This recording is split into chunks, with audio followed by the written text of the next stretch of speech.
ओ मंगल भवन अमंगल हारी,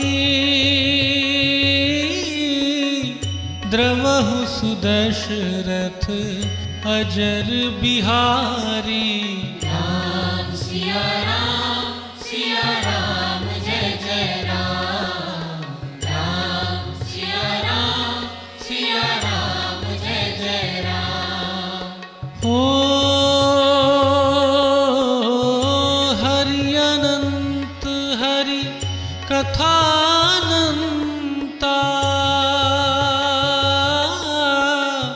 कहहि सुनहि बहु विधि सब संता। राम सिया राम जय जय राम। राम सिया राम जय जय राम। भरद्वाज जी ने जब वो आराम से बैठ गए आतिथ्य स्वीकार करने के बाद, तो चिरस्य खलु काकुत्स्थम पश्यामि त्वाम इहागतम, उन्होंने कहा हे काकुत्स, त्वाम आपको, चिरस्य इह आगतम पश्यामि, बहुत लंबे समय के बाद यहाँ आया हुआ देख रहा हूँ। तो इसका मतलब है कि जब वो विश्वामित्र जी के आश्रम में गए थे बचपन में, तो तब भी शायद इस रास्ते से इनके आश्रम में होकर के गए थे। जब विश्वामित्र जी गुरुकुल में लेके गए थे दोनों भाइयों को, तो भरद्वाज जी के आश्रम में होते हुए वो गए थे। तो इसलिए ये कह रहे हैं कि मैं आपको बहुत लंबे समय के बाद यहाँ दोबारा देख रहा हूँ। त्वाम इह आगतम चिरस्य खलु काकुत्स पश्यामि श्रुतम तव मया च इदम, और मया तव इदम श्रुतम, तुम्हारे बारे में मैंने ये सुना है, आपके आने से पहले ही मेरे द्वारा ये सुन लिया गया है। क्या? अकारणम विवासनम, बिना ही किसी कारण के, बिना किसी दोष के जो आपको देश निकाला मिला है या वनवास मिला है, विवासनम। तो ये आपका वहाँ से देश निकाला होना या अपने नगर से आपको वनवास भेजे जाना, ये अकारण हुआ है, ये मैं पहले ही सुन चुका हूँ। क्योंकि राजा के पुत्र हैं ये, चक्रवर्ती सम्राट के पुत्र हैं, और चक्रवर्ती सम्राटों के घर में अगर कोई छोटी सी भी घटना होती है तो तुरंत वो ब्रेकिंग न्यूज बनती ही है। ये उस समय भी था और आज भी है ऐसे ही। जैसे कहीं दूर दराज किसी छोटे से गांव में कितनी भी बड़ी घटना हो जाए तो उसका ज़्यादा पता नहीं चलता है, लेकिन दिल्ली जैसे राजधानी स्थान में, और दिल्ली में भी फिर कोई ऐसा घर है जो राजघराना है, तो उसमें तो कोई छोटा सा कंचा भी गिरे तो उसकी आवाज़ तुरंत पूरे देश में सुनाई देती है। तो ऐसे ही इनका भी हुआ। श्री राम को अकारण जो वनवास मिला, और क्योंकि वहाँ आए भी हुए थे दूसरे देशों से लोग इनके राज तिलक के उपलक्ष्य में, तो उन्होंने भी उस न्यूज़ को फैलाया होगा। तो इसलिए ये यद्यपि जंगल में रहते हैं और अभी इस घटना को हुए 2-3 दिन ही हुए हैं, तो भी भरद्वाज जी क्या कह रहे हैं कि मैंने आपके अकारण वनवास के बारे में सुना है। तो कोई भी ऐसी अच्छी या बुरी घटना होती है तो वो अपने आप ही लोगों को पता लग जाता है, अच्छी का भी लगता है, बुरी का भी लगता है। अवकाशो विविक्तोऽयं महानद्यो समागमे पुण्यश्च रमणीयश्च वसतु इह भवान् सुखम। तो इसलिए कह रहे हैं कि आपको तो अकारण ही देश निकाला मिल गया है, लेकिन ये जो स्थान है ये कैसा है? अवकाशो, इसमें काफ़ी अवकाश है, माने काफ़ी बड़ा है। वो नदी के किनारे जंगल में, क्योंकि जंगल में वृक्ष होते हैं, तो खुला स्थान, बड़ा स्थान मिलना तो ये हर जगह नहीं मिलता है, दुर्लभ होता है। तो भरद्वाज जी ने जहाँ आश्रम बनाया है तो वो बता रहे हैं अवकाशोयम, ये अवकाश स्थान है, और विविक्तोयम, विविक्त मतलब एकांत स्थान है, विचिर पृथक भावे, लोगों से अलग करने वाला, माने ज्यादा लोग नहीं हैं यहाँ पर, बड़ा स्थान भी है और दूसरे लोगों से अलग भी है ये, तो ये एकांत स्थान भी है।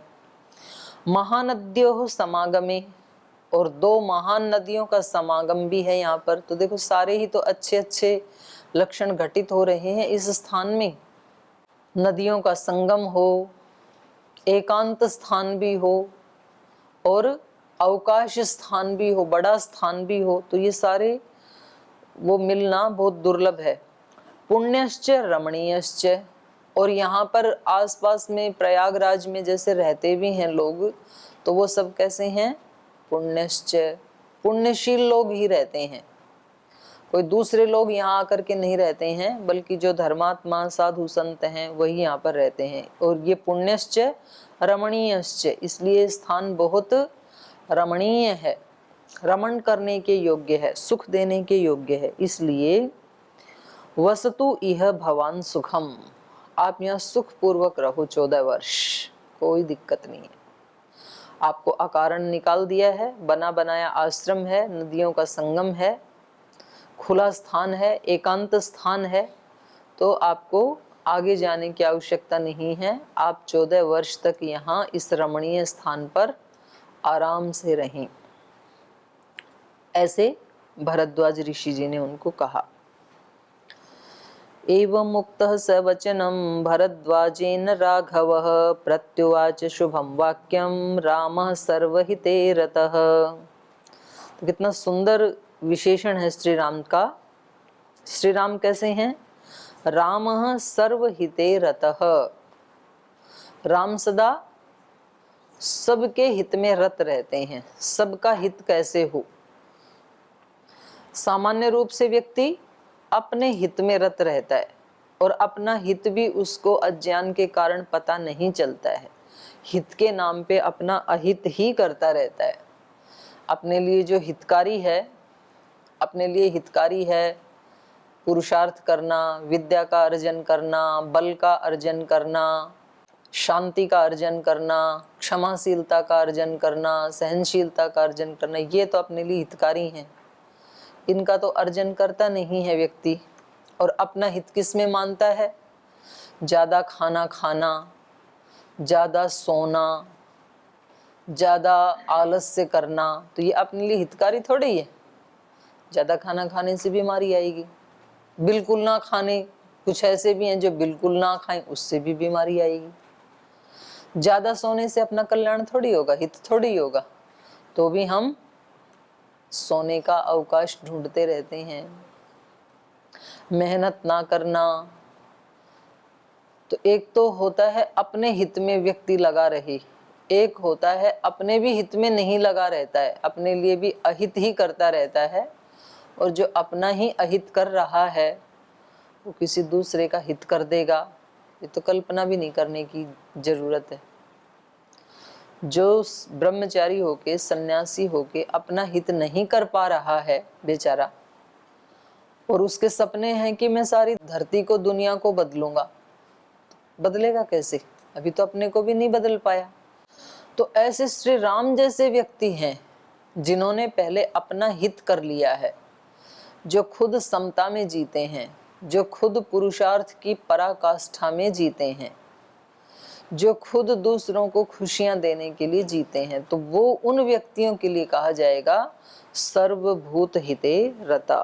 तो राम कैसे हैं? सर्वहिते रतः, सब प्राणियों का हित करने में लगे रहते हैं। तो ये भाव अच्छा है। वे दूसरे को, घर में कुछ लोग ऐसे होते हैं ना, जो अपने लिए कभी कोई वस्त्र नहीं खरीदेंगे, जो अपने लिए कभी खाने की अच्छी वस्तु नहीं लेंगे, लेकिन बाकी घर के जितने भी लोग हैं उनके लिए वो वस्त्र भी लाएंगे, खाने पीने की वस्तुएं भी लाएंगे, उनके अपने बच्चों की फीस भी भरेंगे, सब करेंगे दूसरे के लिए, माता पिता के लिए, पत्नी के लिए, बच्चों के लिए, अपने लिए लेकिन कभी खर्च नहीं करेंगे। तो फिर सारे मिल करके उनकी चिंता करते हैं कि ये जो हमारे घर में हमारे पिता हैं, ये अपने लिए तो कभी कुछ लेते ही नहीं हैं, तो सब उनको देना चाहते हैं फिर। तो ये सृष्टि का नियम है। जो सबके हित में लगा रहता है तो सब उसके हित की बात सोचते हैं फिर, और जो केवल अपने हित में लगा रहता है तो दूसरे लोग फिर उसके हित की बात नहीं सोचते हैं, बोले ये तो अकेला ही काफी है अपना हित करने के लिए। तो श्री राम सर्व हिते रतः, जो सबके हित में रत रहते हैं, ऐसे श्री राम। एवं उक्तः, इस प्रकार से कहा, भरद्वाजेन वचनम राघवः एवं उक्त। जब भरद्वाज जी ने ये ऑफर दी कि आप मेरे ही आश्रम में रहें यहाँ पर 14 वर्ष तक, तो श्री राम ने क्या कहा उनको, प्रत्युवाच शुभम वाक्यम। उनको बहुत विनम्रता से, बहुत शालीनता से उन्होंने ये शुभ वाक्य कहे, उनको उत्तर दिया। क्या कहा, भगवन् नितः आसन्नः पौरजानपदो जनः। तो कहा कि हे भगवान, इतः पौरजनपद जनः आसन्नः, ये स्थान मेरी जो पुरी है अयोध्यापुरी, उसके बहुत निकट है ये, तो इसलिए सुदर्शम इह माम प्रेक्ष मन्ने अहम इमम आश्रमम। तो मुझे लगता है कि इस आश्रम में मुझे देखने के लिए या सीता माता को देखने के लिए रोज रोज आना जाना लगा रहेगा। और हम तो फिर भी गंगा पार करने के लिए हमें तो थोड़ा सा एफर्ट करना पड़ा, वो बेड़ा आदि बना के उसमें बैठ करके पार करके आए हैं। और जब राजघराने के लोग आएंगे तो उनको तो कोई दिक्कत भी नहीं है, तो वो तो परमानेंट नौका ला के रख देंगे यहाँ पर, रोज रोज लोग आते रहेंगे। तो आपकी भी तपस्या में बाधा आएगी और हमें भी वो रोजाना आग्रह करने लगेंगे। तो इसलिए हे भगवान, इधर से इतः पौर जनपद आसन्नः जन सुदर्शम इह माम प्रेक्ष मन्ने अहम इमम आश्रमम आगमिष्यति वैदेहीं च अपि, और मुझे भी देखने आएंगे और वैदेही को भी देखने आएंगे। वैदेहीं माम च अपि प्रेक्षको जनः आगमिष्यति, मुझे और वैदेही को देखने के लिए पूर्ववासी लोग यहाँ आते ही रहेंगे। अनेन कारणेन अहम इह वासम न रोचये, तो इस कारण से मैं यहाँ नहीं रहना चाहता हूँ। वास्तव में ये स्थान बहुत रमणीय है, बहुत खुला स्थान भी है, एकांत स्थान भी है, संगम के ऊपर स्थित ये स्थान है, तो साधना करने के लिए सर्वथा ये उचित स्थान है। लेकिन क्योंकि ये अयोध्या से बहुत नजदीक है, तो अयोध्या वासियों को एक बार यदि पता लगा मैं यहाँ रह रहा हूँ, तो वो जल्दी जल्दी हमें देखने के लिए यहाँ आएंगे। तो इसलिए मैं यहाँ नहीं रहना चाहता हूँ।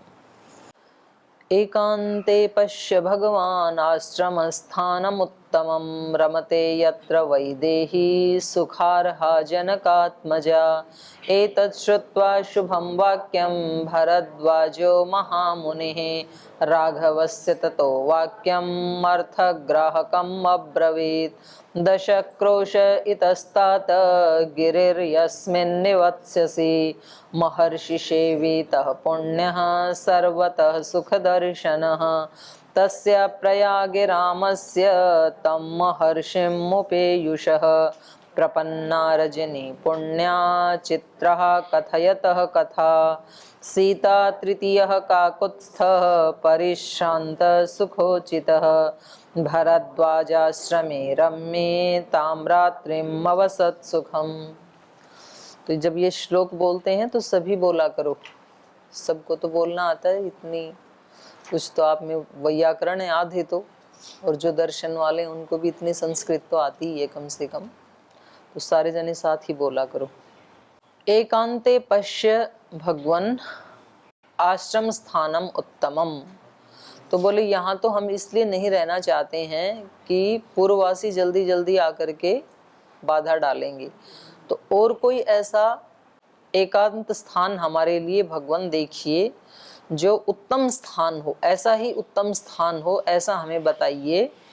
यत्र वैदेही रमते, जहाँ सीता आराम से सुखपूर्वक रह सके, रमण कर सके। सुखार्हा जनकात्मजा, क्योंकि सीता सुख भोगने के योग्य है, क्योंकि इसने तो कभी राजमहल से बाहर कदम रखा ही नहीं, तो अभी तो सीधा जंगल में ही इसको आना पड़ गया, तो इसको कोई कष्ट ना हो। जंगल में भी हम कितना इसको अच्छे स्थान पे रख सकते हैं, ऐसा कोई स्थान बताइए, कोई उचित स्थान, कोई उत्तम स्थान बताइए हमें। एतत् श्रुत्वा शुभं वाक्यं भरद्वाजो महामुनिः राघवस्य ततो वाक्यम् अर्थग्राहकम् अब्रवीत्।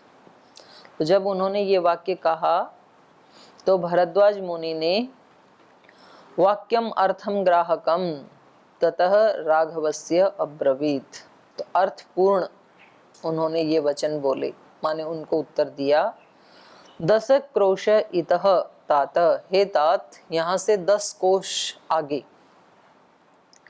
गिरि यस्मिन वत्स्यसि, एक पर्वत है और वो पर्वत कैसा है? महर्षि सेवितः, वहां पर भी ऋषि महर्षि लोग ही रहते हैं, तो वो बड़ा रमणीय स्थान है। पुण्यः सर्वतः सुख दर्शनः, तो वो स्थान भी बड़ा पुण्यशाली स्थान है, वहाँ भी बड़े धर्मात्मा लोग रहते हैं, पुण्यशील लोग रहते हैं। और सर्वतः सुख दर्शनः, सब तरफ से वो सुखदायी स्थान है। यहाँ से 10 कोस आगे है। तस्य प्रयागे रामस्य तं महर्षिमुपेयुषः प्रपन्ना रजनी पुण्यः चित्रा कथयतः कथा। तो कहा तस्य रामस्य प्रयागे तम महर्षिम उपेयुषः, तो इस प्रकार से तस्य रामस्य प्रयागे, उस प्रयाग में महर्षि के पास जो श्री राम आए हैं, तो उन महर्षि को तम महर्षिम उपेयुषः, उस महर्षि के पास जो श्री राम बैठे हैं उनको प्राप्त किया है।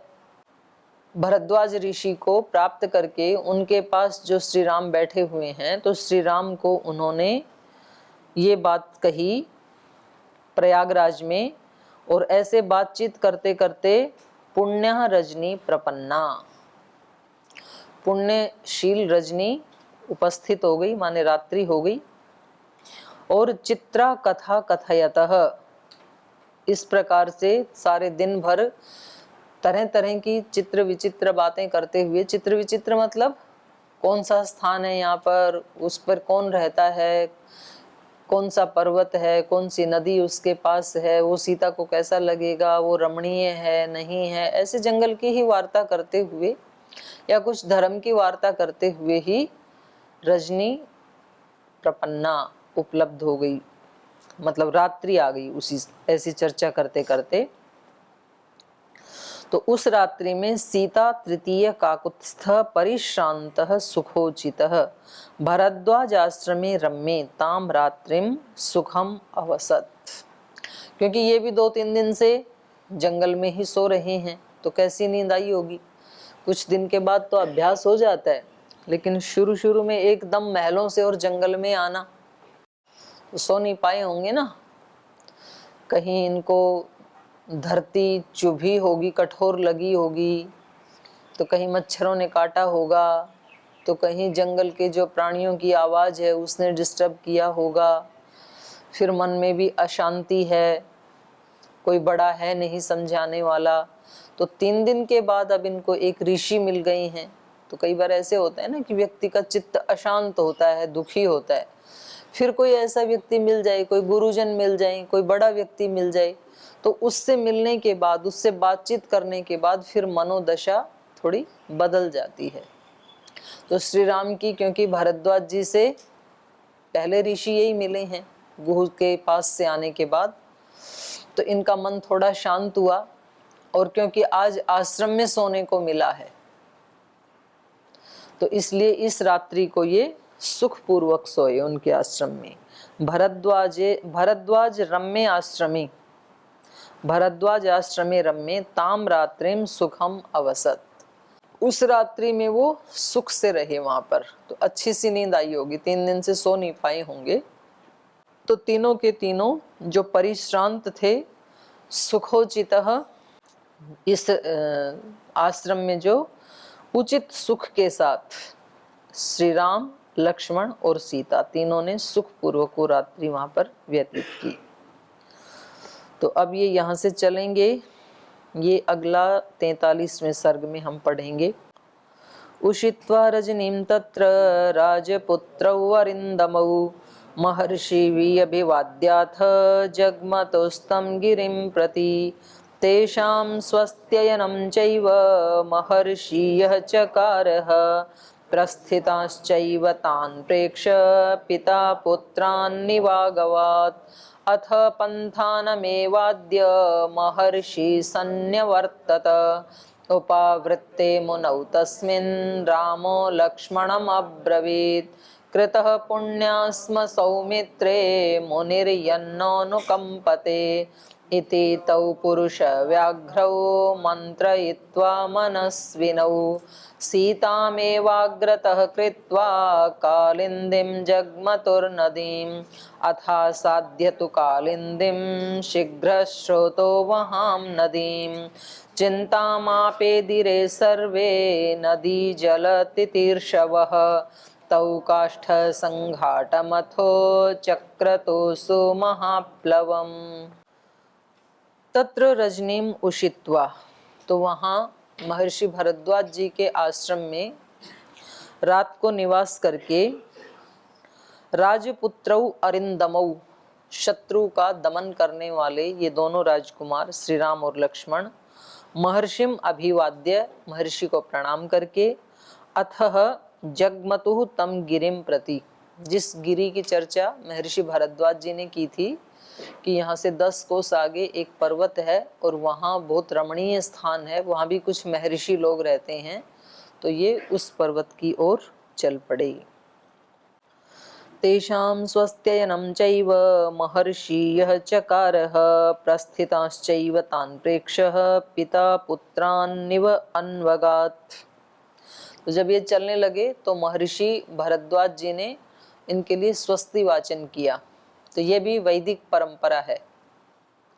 आज भी, आज जैसे जो गुरुकुल आदि में या जो संस्कृत पढ़े हैं वो लोग तो ऐसे मंत्र बोल लेते हैं जब हम चलने लगते हैं, तो या तो हम जैसे किसी गाड़ी आदि में बैठते हैं तो स्वस्ति पंथाम अनुचरे में सूर्या चंद्रमसा भी ये मंत्र बोल लेते हैं, या तो अग्ने नय सुपथा, तो कोई भी वेद का मंत्र, कोई स्वस्ति वाचन जिसमें कल्याण छिपा है ऐसा बोलते हैं। तो एक भाव है, उस मनोदशा से चालक गाड़ी चलाएगा, बैठने वाला इस मनोदशा से यात्रा करेगा तो उसकी यात्रा सुखपूर्वक व्यतीत होगी।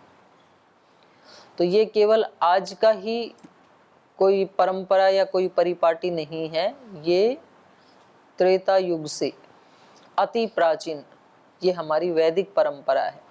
और ये ही जब संस्कृत का ह्रास हो गया तो हमने गांवों में भी देखा, जैसे कोई लड़की विदा होती है उसको उसके ससुराल भेजते हैं तो गांव की 10-20 महिलाएं एकत्रित होकर के गीत गाते हुए उसको विदा करके आते थे। जहाँ से उसको कोई वाहन मिलेगा, बस स्टैंड आदि पे कोई बस आदि मिलेगी, पहले गाड़ियाँ इतनी होती नहीं थी, तो वो छोड़ने के लिए वहाँ तक जाते थे। और ये कालिदास जी ने अभिज्ञान शाकुंतल में लिखा है कि जहाँ प्रथम उदक दर्शन हो वहाँ तक अतिथि को छोड़ के आए और स्वस्ति वाचन करते हुए, मंत्र पाठ करते हुए उसको छोड़ के आए। तो ये कहीं ना कहीं हम ऐसे सोच लेते हैं ये सब अंधविश्वास हैं या ये कुरीतियां हैं, उनके पीछे पहले कोई ना कोई वैज्ञानिक कारण रहा था और फिर वो अपभ्रंश होते होते उनका स्वरूप फिर कुछ का कुछ ही हो गया। तो हमें उनको एक तरफ से नकारने की आवश्यकता नहीं है, उनमें जो प्रक्षिप्तता या उनमें जो मिक्सअप हो गए उसको हटा करके उसका जो वास्तविक विज्ञान था उसको खोजने की जरूरत है। अपनी जितनी भी रीति नीतियां हैं तो इन्होंने इनके लिए स्वस्ति वाचन किया। तेषाम स्वस्त्ययनम, कुछ ऐसे मंगल आचरण किए, स्वस्ति वाचन के का पाठ किया। महर्षि यह चकारः, स्वयं महर्षि ने अपने श्रीमुख से स्वस्ति वाचन किया। प्रस्थितांश्चैव तान् प्रेक्ष्य, उनको प्रस्थान करता हुआ देख करके, राम लक्ष्मण सीता को प्रस्थान करते हुए देख करके उन्होंने स्वयं स्वस्ति वाचन किया। और उनके पीछे पीछे कैसे आए वो? पिता पुत्रान इव अन्वगात, अनुअगात, जैसे कोई पिता अपने पुत्र के पीछे पीछे आता है। जब पुत्र जाता है तो माता पिता पीछे पीछे आते हैं ना, कुछ दहलीज तक या घर के दरवाजे तक, जो भी मर्यादा है, या ट्रेन से जाना है तो ट्रेन तक, या बस से जाना है तो बस स्टैंड तक पीछे पीछे आते हैं माता पिता कि हम आपको छोड़ने के लिए आते हैं। तो ऐसे ही महर्षि भारद्वाज जी भी उनके पीछे पीछे ऐसे ही आए जैसे कि कोई पिता अपने पुत्रों का अनुसरण करता है, स्वस्ति वाचन बोलते हुए, उनके कल्याणकारी वचनों का उच्चारण करते हुए। ऐसे ही श्री राम लक्ष्मण का उन्होंने अनुसरण किया। कुछ दूर तक साथ जाएंगे, उसके बाद लौट आएंगे। तो ये शेष उनकी आगे की जो यात्रा है ये हम कल पढ़ेंगे। आज यहीं विराम लेते हैं।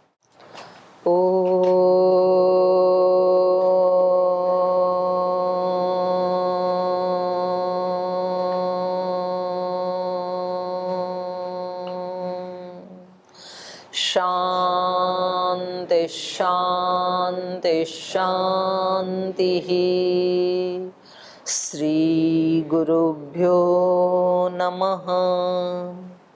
ऐसे है मेरे राम, ऐसे है मेरे राम, ऐसे हैं मेरे राम, ऐसे हैं मेरे राम।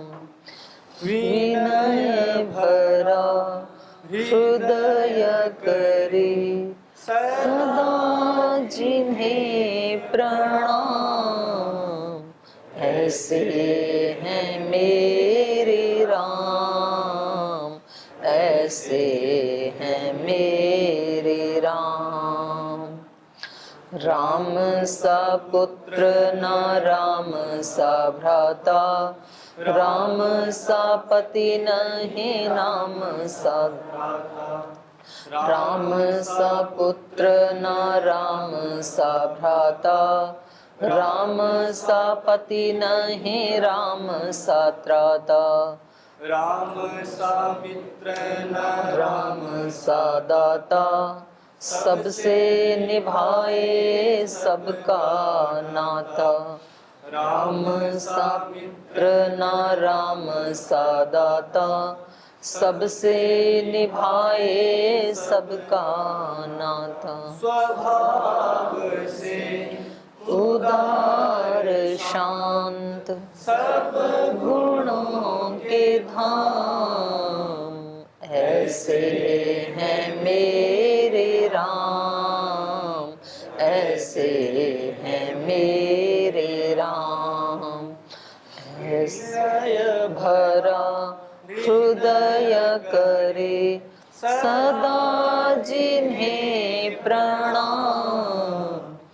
ऐसे हैं मेरे राम, ऐसे हैं मेरे राम, ऐसे हैं मेरे राम, ऐसे हैं मेरे राम, ऐसे हैं मेरे राम। ओम श्री गुरुभ्यो नमः।